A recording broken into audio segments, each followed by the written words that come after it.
Sales can be really challenging on the mind and on the body. Okay, we've got to put ourselves first. We've got to look after ourselves, and we've got to recognize those early signs of burnout. There's more to being a great salesperson than just being able to sell, than being able to, qualify, to handle objections, to close. There's more to sales than that. And I believe that staying healthy is vital for sales success. Whether you are a business owner, an entrepreneur, a sales professional, a sales manager, I think staying healthy is critically important. And in this week's episode of the Sales Circle, I'm not only going to sort of explain why and provide statistics onto why, I'm going to provide some great tips as well. Welcome to the latest episode of the Sales Circle podcast. This is your podcast that is designed, written, produced to help you increase your sales. Whether you are a sales professional, whether you are selling sofas in DFS, whether you are selling B2B, whether you are an entrepreneur, a managing director, this podcast is designed to help you increase your sales. My name is Rob Spence, your host, an internationally renowned sales trainer, sales author, and sales coach. And we're blasting through season 2. I was looking at my sort of schedule that I've got. We're really fast approaching sort of, the 50s mark, which is fantastic. Look, I'll always be open and honest. These podcasts take a lot of time. Not only do they take time to write, they take time to film, they take time to then produce, and they take time to edit, and then they take time to publish. I think each episode, if I were to be honest, to write down, probably takes a good, 7 to 8 hours. I don't know what I said. I said 78, didn't I? 7 to 8 hours to kind of put together. So from me, I want to say a massive thank you for you, for listening, for tuning in. Whether you're watching this over on YouTube, whether you're listening on Spotify or Apple Podcasts or wherever you get your podcast downloads, I really thank you. Just please do us a favor, hit that follow button, hit the subscribe button, and make sure you follow us over on social media. So today we're going to be talking about staying healthy as a salesperson. We're going to look a little bit differently about sales. We're going to look a little bit differently about business growth. And I believe that sales people, business owners should stay healthy. And when I say stay healthy, of course, we can look at the elite levels. We can look at the absolute extremes. We could be like the Andy Elliots of the world, who everyone in his team must have a six-pack, right? We could talk about those extremes. But for me, staying healthy is more than just, what we see on the physical appearance. For me, health encompasses everything that should go on within our sort of health toolbox there. So, of course, our mental health, which we'll come on to a little bit later. But we should look good. We should feel good. Our body should move well. We should eat well. We should sleep well. We should drink well, to a point where that health helps us to improve our performances. And I think really, that's the main reason why I believe that staying healthy is critical for sales success. I strongly believe that for those salespeople out there that look after themselves a little bit, they get better performances. And we could go into, I can never say the word, anatomical debates in regard to blood flow, oxygen going around the body, more oxygen and blood in your brain, the better, X, Y, Z. But really, for me, and I'm speaking maybe more on a personal level here, I go through waves. Okay, my body naturally goes through waves. I try and fix it, and I should fix it. I need to start making excuses. But there are times when I'm lean as fuck, right? I'm lean, I'm strong, I'm healthy. I can run no matter what distance. I've run marathons, cycled silly lengths, and then there's times where, probably a bit now, where I'm carrying a bit too much body fat, and the thought of doing a 10K scares me a little bit. And I know that I perform better when I'm healthier, when I'm fitter, when I'm leaner. And we're going to talk about those in just a minute. So, look, I want to make really clear, we are not body shaming anyone within this podcast. We are not health shaming anyone within this podcast, nor are we here to preach. Oh, look at me, holier than thou, because that is certainly not the case. What I'm going to be sharing with you is my insights, some statistics, some ideas as to how you can stay healthy. And remember, it's not about being able to run an ultra marathon, run 10 marathons in a week, or anything like that. It's more about just being present, being good, being fit, being healthy. So let's get into the podcast. Make sure you hit that follow button, hit that subscribe button, and let's crack on. So look, I'm a big believer that sales is a very athletic role, which sounds crazy when I say it out loud, right? But sales is a very athletic role. Sales can be really challenging on the mind and on the body. Okay, you could spend all day cold calling. That's going to really take it out of you mentally. You could be up and down on the road, running, across London on the tube, Uber to Uber to get the deals done, right? You could be just sat in your chair all day. You could be, in the car all day. And I think like the ability to sell really does take it out of you from, like I say, both a physical point of view, but also a mental point of view. And it's something that we've got to really remember. And of course, amongst all of that, it does those kind of stresses, dare I say, minor traumas at times, those stresses lead us to kind of reaching for the unhealthy options, right? I've been there, you've been on the road. I mean, tomorrow at the time of recording, I've got to drive 3.5 hours for a client meeting. I'm kind of regretting my life choices there. And I know that on the way back, the temptation to stop off at an M&S and get a pack of Percy pigs would be unreal. As well, we opt for the sugary teas, the sugary coffees, the sugary snacks, the sugary drinks whilst we're there from the desk, because we need that boost. That I don't really know what that boost is. Maybe serotonin. If you're knowledgeable in this, please do let me know. And it creates these bad habits. But look, there was a saying that I heard, and I love it. And as always with these things, you never know who truly said it. They said, if I were to give you a car at the age of birth, let's say for argument's sake, and that car had to last you forever. That car had to last you until you died. Would you look after it? Normally the answer is yes. Would you give it the best fuel that you could? Yes. Would you service it, every 6 months? Yes. Would you make sure its MOT is so on? Would you make sure it's clean? Would you look after it to the best of your ability? Of course you would, because you want it to last. You need it to last. The weird thing is with us humans, we don't think about that with our human bodies, right? We know that this is our body. This here is our body for life. And we know that there is no other body. Of course, we could get some minor adjustments, but we know that this is our body. And we know that we should take care of it. And yet we don't. We don't. We vape. Vapors, I'm sorry. Disgusting, right? We vape. We smoke. We put our food full of fast food. We overindulge in chocolate, in alcohol. And we don't treat our body that's designed to stay with us for life very well. Now, alongside all of this, I've got my own viewpoints on the need to stay healthy, but there are statistics, there are studies out there as well. So a study by Harvard Business Review found that salespeople who prioritized physical and mental well-being outsold their peers by up to 25%. So if you are looking after yourself, your physical and your mental health, you're going to increase your results by 25%. That alone should be the statistic that drives you forward here. Another study showed that moderate daily exercise can boost cognitive performance by 20%. So if you're getting more focus, more cognitive ability, you're able to think better, make decisions better, negotiate better, you're going to outperform your peers, and you're not going on that walk at night, what are you doing? It's kind of there. Look, if you've got more energy, you've got more focus, and that means more deals. So look, let's focus in this next section on what happens when you neglect your physical health. This next section is quite personal, okay? There have been times throughout my career where I've neglected my health, where I've neglected exercise, where I've neglected sleep, where I've neglected good eating, good food, and that's nearly burnt me out, if I'm honest. That's created that burnout. That has created those days, those weeks, those months of poor performance. And I can preach about this all day long, but it does fall full circle. A couple of years ago, I was, not in a good state. And it wasn't through choice. Well, I guess it was to some degree, but it was bad habits. That's what it led to. Instead of, let's look at this. Instead of going to the gym and doing a workout and getting out on the bike, maybe, I would sit down and watch another series on Netflix. I'd game, I'd play on the PlayStation.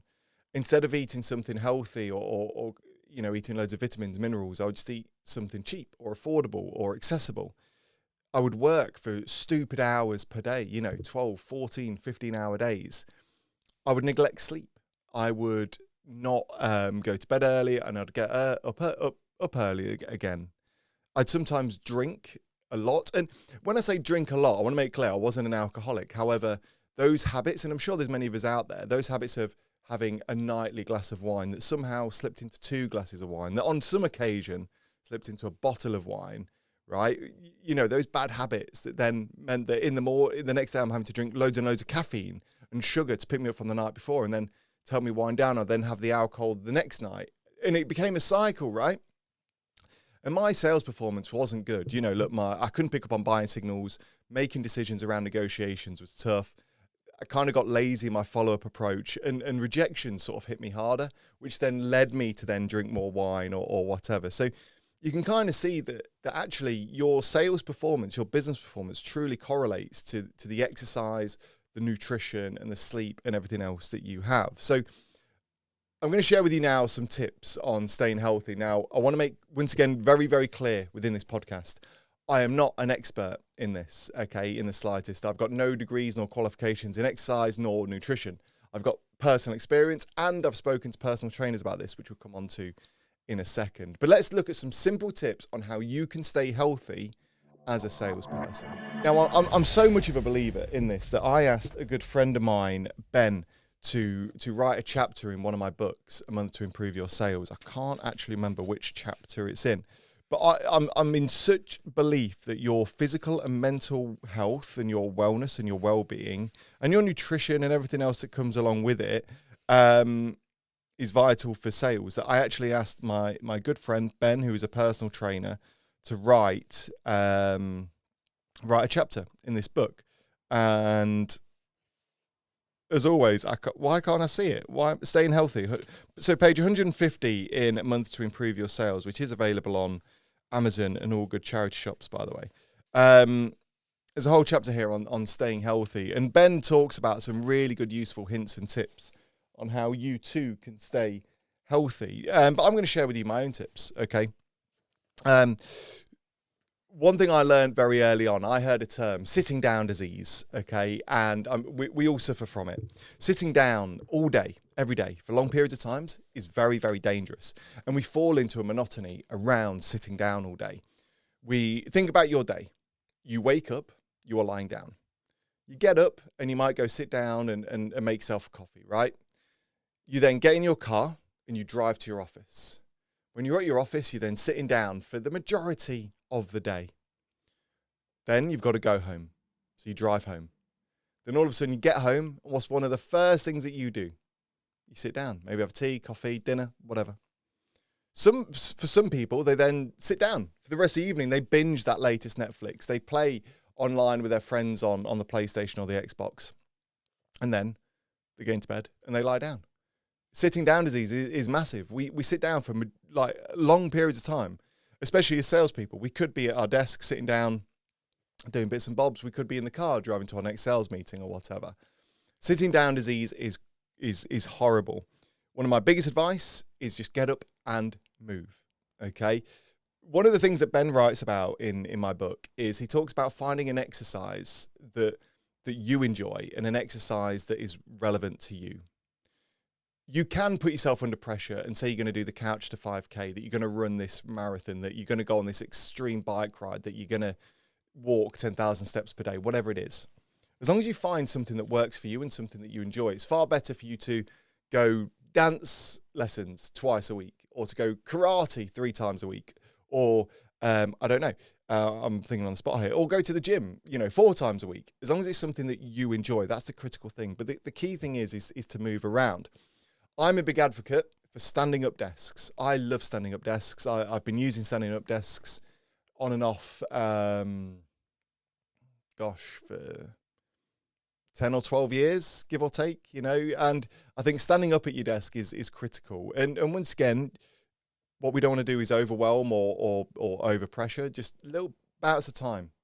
Just, when you're making your cold call, stand up for a bit and then sit down, then stand up, then sit down. Even that alone will get you moving. Can you put in a quick walk before you get into the office? Can you maybe park further down the road and have to walk to your car just to give you some steps? The key thing is just to move a little every single day. The second one, now this is a given, just drink lots of water. Drink pure water. As the water boy would say, good quality H2O, right? Once again, I see, my colleagues' desks at times and it's just littered with Coca-Cola, whether it's Diet or Zero, who cares, right? With, pop fizzy drinks, soft drinks, right? Red Bull, more tea than they have water. Just get some water down you. I mean, there's loads of different studies and debates on whether you need the 7 glasses of water, I think people say.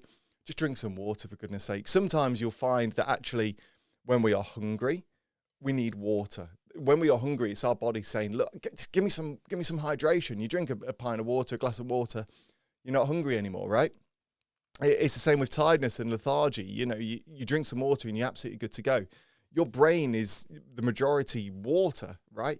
How can you negotiate? How can you think properly? How can you converse? How can you question people? How can you be like amped up and motivated if you're not drinking water? So drink some water, for goodness sake. I'm not saying, stay away from, soft drinks. I enjoy, a soft drink, as like a little treat sometimes, right? And I'm not saying stay away from caffeine, because I think actually caffeine's good, but once again, within moderation and where you're not taking the mick with it. Just drink an extra glass of water per day, I think could make a difference. Sleep. If there was one thing you're going to take away from today's podcast, is just get some good quality sleep in there, right? Sleep. If you look at any study, and I advise you to go and look at any study, any statistic, any research into sleep. Sleep is like a power drug. Sleep is like a performance enhancing drug, okay? If you look at those that sleep well in comparison to those that don't sleep at all, those that sleep well far outperform the non-sleepers of the world. Get some good quality sleep, right? Get some good quality sleep, whether that is, 7 to 8 hours, which I think is advised, whether it's 9 to 10 hours. We had a colleague recently who would go to, bet he'd be gaming until 2 or 3 o'clock in the morning, and then he'd be in the office for 8:30. And he's wondering why he's so tired and not performing so well. It's because you're absolutely knackered. We know what happens when we're tired. We can't make decisions. We can't think. We get that kind of brain fog going on. So really value your sleep. And if you're with or surrounded by friends or peers that don't value that sleep, get better friends, get new friends, right? Your sleep is so important. Look, I think the stats do say, 7 hours minimum. I think for some people it's more, some people it is less. You got to find where you fit in, but just prioritize that sleep. Do you really need to watch another episode of Love Island, right? Or should you be going to sleep preparing for the next day? I don't know. I always think it's the latter. Always think about the nutrition that goes into your body. Think about that analogy around the car. Think about, are you putting good quality fuel inside of you, or are you just ruining your body from the inside out, right? I think, once again, I'm no expert here.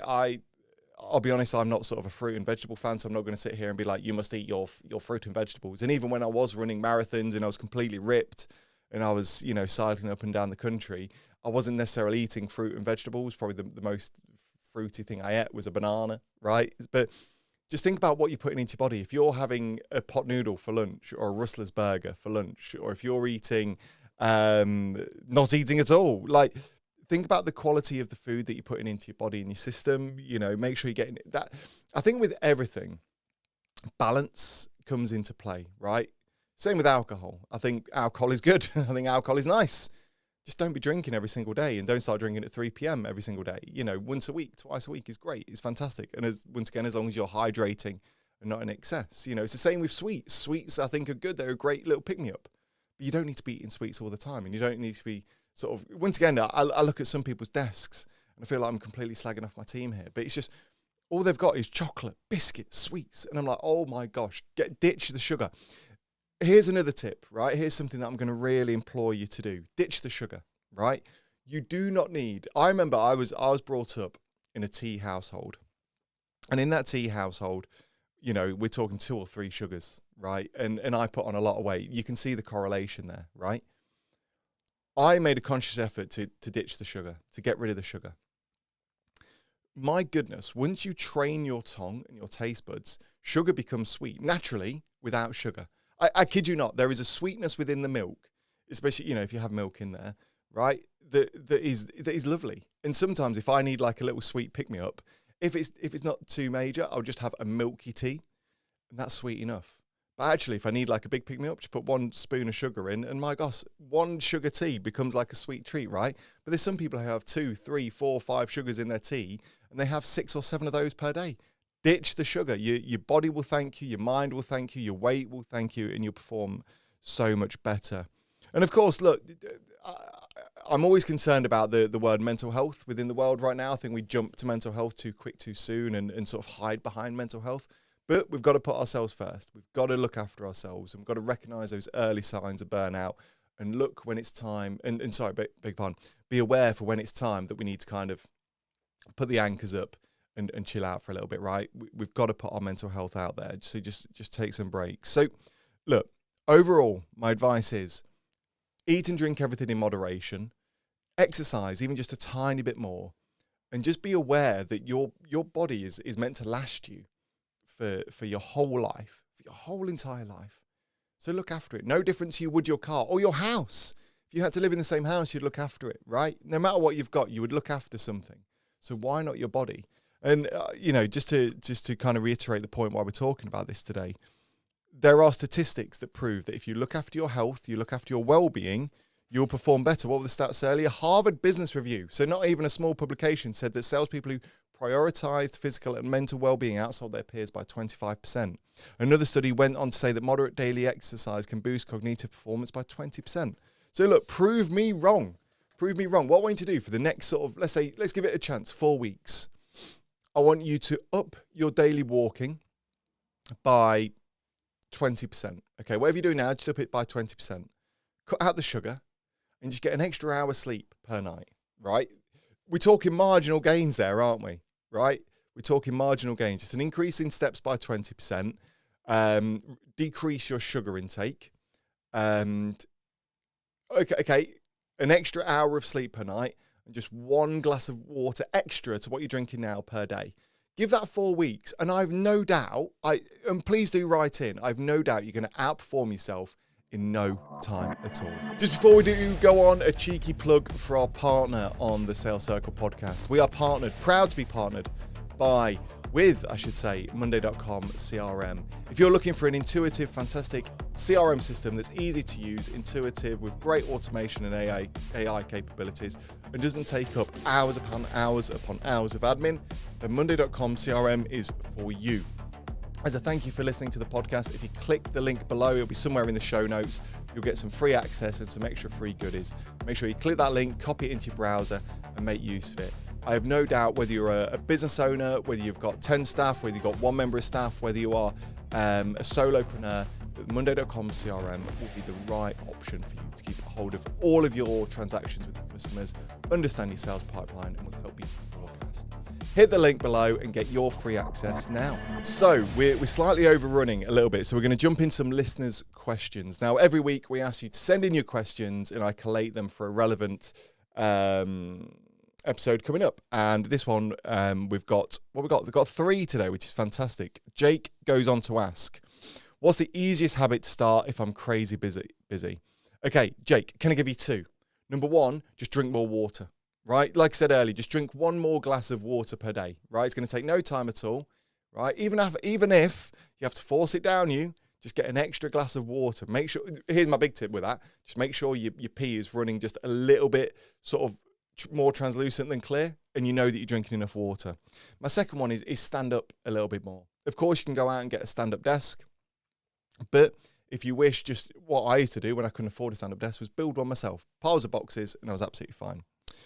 I feel guilty taking breaks, Amira says. Is that normal? Yeah, 100%. Look, we all feel guilty when we relax. I do myself, right? But you can't pour for an empty cup. If you're on a plane, you've got to put your oxygen mask on yourself first before you do everyone else, right?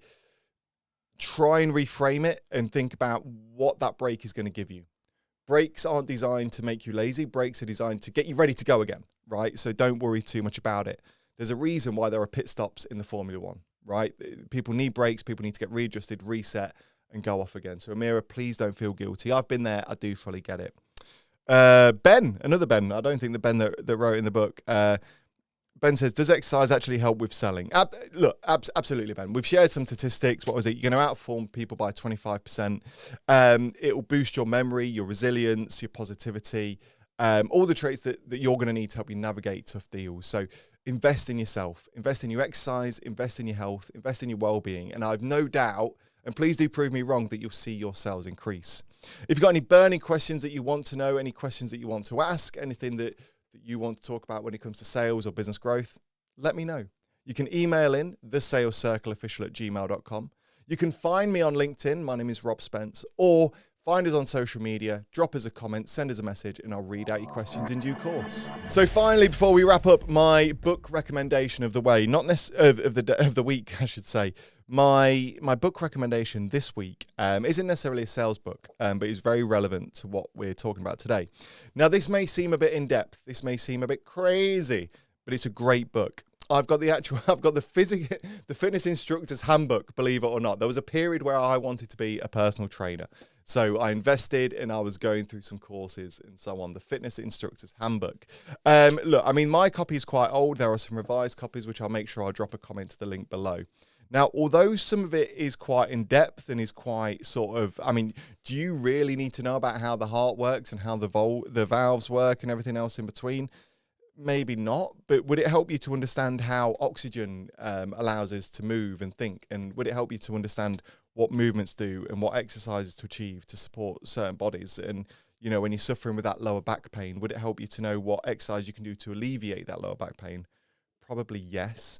So with everything we've spoken about today in regard to staying healthy, staying fit, staying, you know, of good, pure in heart, the Fitness Instructor's Handbook is a fantastic book. I'm not going to lie, it's not a short book. It's quite an easy book to read because there's loads of diagrams. You don't have to read it necessarily word for word, but I think if you're looking to get fit and stay healthy, then this book is for you. Hit the link below and grab your copy now. And that wraps us up for another episode of the Sales Circle podcast. Thank you so much for joining me on today's show. As a reminder, staying fit and healthy as a salesperson is absolutely crucial. It's critical. It will help you perform better, help you sell more, and actually give your customers and prospects a much better experience. Do you need to go and book that 10K race right now? Absolutely not. Do you need to go spend £2,000 on a new road bike? Do you have to go and get a gym membership for, 40 quid a month and go every single morning at 5 a.m. after your ice bath? No. Marginal gains, I think, is critical when it comes to health and well-being. As I said earlier, just try and get an extra hours of sleep. Just try and drink one more glass of water. Increase your steps by 20% and just cut down on the sugars, right? You do those 4 things over the next 4 weeks and come back and tell me how you feel and how you look. Would you have lost a buckle on your belt, a notch on your belt? Maybe, maybe not, I don't know. But will you feel better? Will you feel brighter? Will you make better decisions? Will you sell better? I'm willing to guarantee that you will. Please do give it a try and let me know. As always, thank you so much for tuning in to the Sales Circle podcast. I do love doing these and I really appreciate you listening, watching. Make sure you hit that follow button. Make sure you hit that subscribe button so you never miss an episode. We do publish every single Thursday without fail. And all episodes are available on Spotify, Apple Podcasts, wherever you listen to your podcasts. And of course, we release a video episode over on YouTube as well. A massive thank you to you for tuning in. And until next time, all the best. And that's it for another episode of the Sales Circle. Make sure you hit that follow button. Join us over on social media. And we'll see you next week.